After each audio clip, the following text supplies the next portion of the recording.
It was a normal Wednesday afternoon when my husband Dan dropped an unexpected bombshell on me.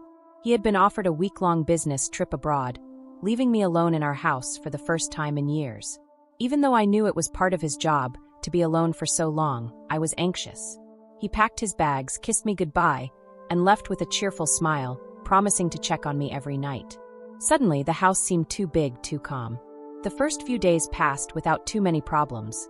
I worked from home, watched a little television, and took long walks around the neighborhood. But on the third day, things changed. That night, I was resting on the couch with a cup of tea when the doorbell rang. I wasn't expecting anyone, and I felt a slight pang of curiosity mixed with uneasiness. I opened the door and found Mark, Dan's best friend, standing there with a warm smile. "Hello, I was in the neighborhood, and I thought I'd stop by to check on you," he said nonchalantly, holding a bottle of wine. "I know Dan is far away and must be a little lonely." Mark and Dan had been friends since college. They had that easy, comfortable friendship that stood the test of time. We all hung out together from time to time, but I never had much time alone with Mark. I was always around Dan, so we never had the chance. "Oh, thank you. You didn't have to do that," I said, stepping aside to let him in. He shrugged. He was just a good friend. I didn't think much of it. After all, Mark was like family. We sat down, shared a glass of wine, and talked about the usual things: work, mutual friends, and how Dan was adjusting to the trip. The conversation flowed easily, and I found myself laughing more than I had in days. Mark had always been charming, but I realized I had never paid attention to how genuinely friendly and funny he could be. Before I knew it, 2 hours had passed, and we were still deep in conversation. There was something captivating about the way Mark listened. His attention never wavered. It was refreshing, and I hadn't felt that kind of connection in a long time. As the night progressed, Mark was looking at me with an intensity one hadn't seen before. It wasn't inappropriate, but it was different. There was a fleeting moment when the air between us changed. Neither of us acknowledged it out loud, but I could feel it. I downplayed it, convinced that it was just my imagination playing tricks on me. After all, he was Dan's best friend, and I was Dan's wife. There was no way Mark would cross that line, right? I quickly changed the subject, and feeling that the night had lasted long enough, I told Mark I needed to go to bed. He smiled, thanked me for the company, and left without hesitation. When I closed the door, I couldn't shake the strange feeling in the air. It wasn't supposed to be like this. The next morning, I woke up feeling a little off. The night with Mark made my head spin more than it should. I told myself it was nothing. It was just the result of having company when I felt unusually vulnerable without Dan. However, there was an annoying voice in the back of my head replaying the subtle change in the air between us. I busied myself with work, trying to shake off the thoughts, but they would creep in at unexpected moments. When I was making coffee, when I looked at the couch where we had talked the night before. What bothered me the most was the fact that I was thinking about Mark. He was someone I had known for years, someone who had always been in the background of my life, just a friendly face. Why did I suddenly notice him in a different way? In the afternoon, I couldn't resist the urgency to talk to someone. I called my friend Lily, the only person who would listen without judging. "So Mark came over last night," I started, trying to sound casual. "Dan's friend Mark?" she asked with a tone of immediate curiosity. "Just to see how I was, I guess." We had some glasses of wine and talked. It was nice, but... I hesitated. "But," she insisted. I sighed. "I don't know. There was a moment. I can't explain. It was nothing, but it felt like something." Lily was silent for a moment. "And what exactly did he do?" "Nothing," I said quickly. "That's the thing. It wasn't anything specific. It was more like a feeling, like we were both aware of something we weren't supposed to be aware of." Lily hummed thoughtfully.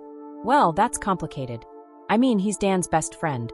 Maybe it was just the wine talking," I responded, although deep down I wasn't convinced. I spent the rest of the day trying to concentrate on anything but that conversation, but Mark seemed to occupy every corner of my mind. It was absurd. He was just being a good friend, and I was thinking too much about it because I was lonely. That night, when I sat down to dinner alone, my phone vibrated. It was a message from Mark. "I had a good time last night. I hope I didn't overstay my welcome." I stared at the message, not knowing how to respond. I wrote a few different responses before settling on a simple one. "Not at all. It was nice to have company." A few minutes later, his answer came. "I'm glad to hear that. I was thinking of stopping by again tomorrow if you're free." No pressure, of course. I hesitated. Part of me wanted to say no, to avoid whatever this was turning into. But the other part, the one who had been alone and bored for days, was tempted. It wasn't like anything was going to happen, I told myself. It was just another visit from a friend. Sure, tomorrow works, I replied before I could think about it too much. The next day passed in a whirlwind of nervous energy. I couldn't stop thinking about what I was doing. Was I getting ready for something I couldn't control? Or was this all in my head? That night, Mark arrived again, this time with takeout in his hand. We sat down at the kitchen table, eating and talking like we had done the other night. But this time, the energy between us was even more charged. Each laugh, each look felt heavier, as if we were both avoiding something unsaid. At one point, I caught him looking at me for a moment, a little more than usual, and I felt my heart racing. Quickly, I looked away, feeling the weight of guilt settle in. This is ridiculous, I thought. He's Dan's friend. Nothing is going to happen. But the more I tried to put it aside, the more the idea of letting go appealed to me. Something was going to happen, and that was terrifying. As the night went on, it became clear that whatever had been brewing the night before was still there. We danced around it with small talk and casual conversations, but the tension was undeniable. And then, without thinking, I found myself saying something I hadn't planned. Mark, do you ever wonder what would happen if we weren't tied to other people? He looked at me, surprised but not shocked. There was a pause, and then he responded in a calm voice. I've thought about it more than I should. I wasn't expecting it. My heart raced, and I felt a strange mix of excitement and panic. I'm sorry, I said. I didn't know. Why did I say that? Mark shook his head, his expression soft but serious. No, don't apologize. I've been feeling something too, but I don't want to ruin anything. You and Dan, that is sacred. His words hit me hard, and I realized how close we were to crossing a line I couldn't undo. I nodded, feeling the gravity of the moment. Yes, I whispered. I love Dan. Mark leaned back, exhaling deeply. I know, and I respect him. But I won't lie, it's hard to be around you. Sometimes there's a connection I can't ignore. For a long moment, we sat in silence, both contemplating the reality of what was happening. We had recognized something neither of us wanted, and now there was no turning back. When Mark got up to leave, he looked at me one last time. I should leave before we make a mistake. I nodded, unable to speak, and I watched him walk out the door. The house felt empty even after he left, and I was left staring at the complicated mess of emotions swirling inside me. The day after Mark's second visit, I woke up feeling a sense of relief and fear at the same time. Part of me was glad that we had come to our senses, but the other part couldn't stop thinking about the depth of our conversation, about how close we came to doing something that could destroy my marriage. Dan called me later that morning to see how I was doing on his trip. His voice was warm and familiar, but I couldn't shake the guilt that was overwhelming me. As I heard him talk about his meetings and how much he missed me, every word felt like a weight pressing on my chest. I found myself responding automatically, trying to sound optimistic and normal, but I was far from it. I felt like I lived in two worlds, one in which I was Dan's loving wife, and another in which Mark had stirred up feelings that I wasn't ready to face.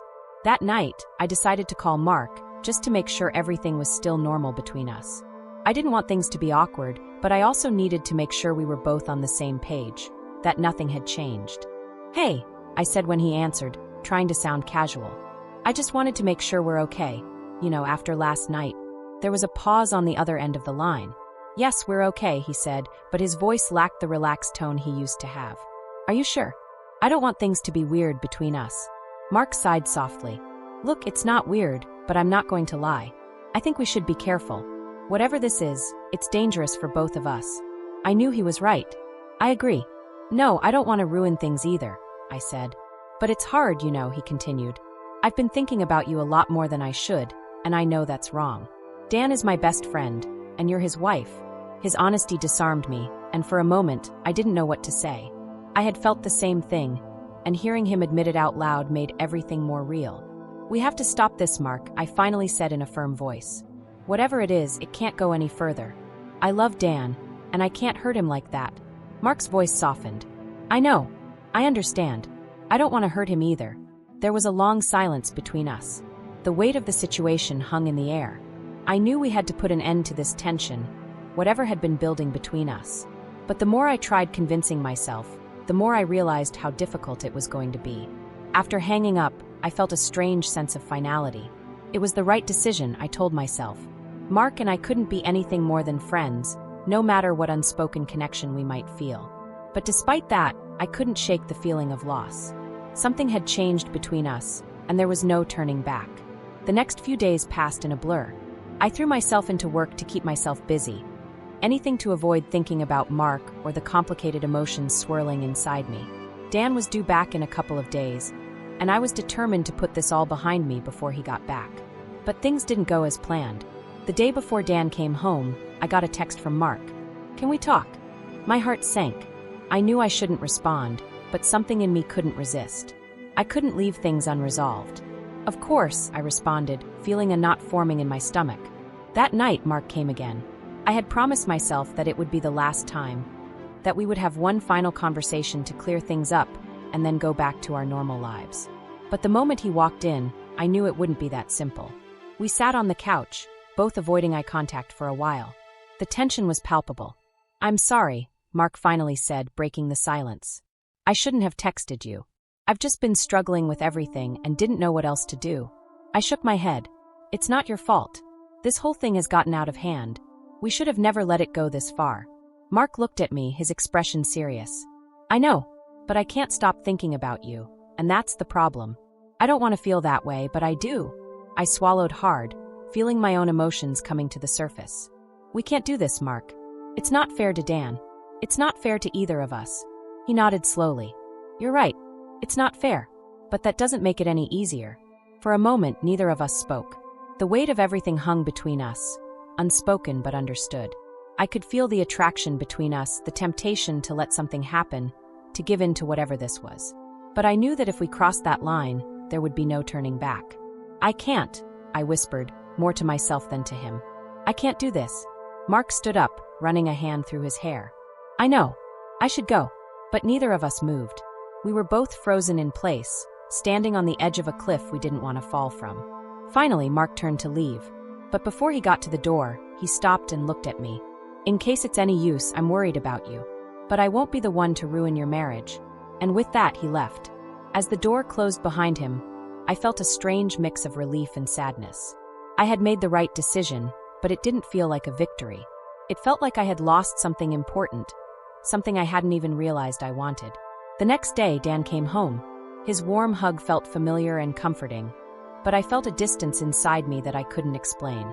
I smiled, laughed at his stories, and got back into the rhythm of our life together. But something had changed.